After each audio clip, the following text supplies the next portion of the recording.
Bom dia. Bom dia. Está começando mais um jornal Catavento. O jornal onde tudo gira. Vamos às notícias do trânsito.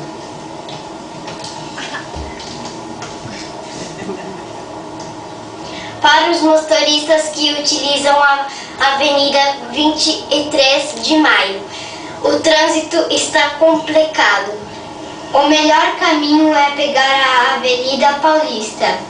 Lembrando que as motos devem circular nos corredores norte e sul. Obrigado. E agora vamos à previsão do tempo. Bom dia. No norte teremos chuva forte durante todo o dia. Já no centro-oeste o tempo continua nublado. No sul e no sudeste estará ensolarado. E no nordeste teremos uma noite estrelada. Obrigado.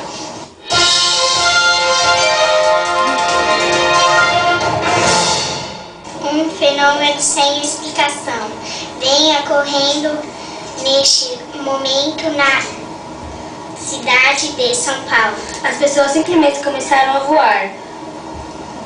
Vamos à imagem ao vivo deste acontecimento.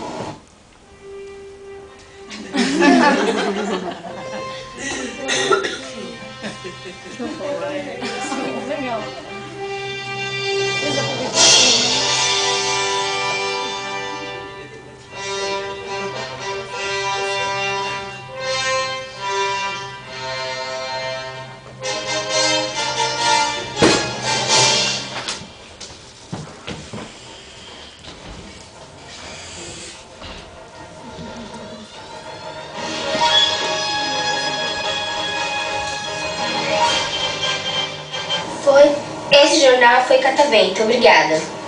Obrigada.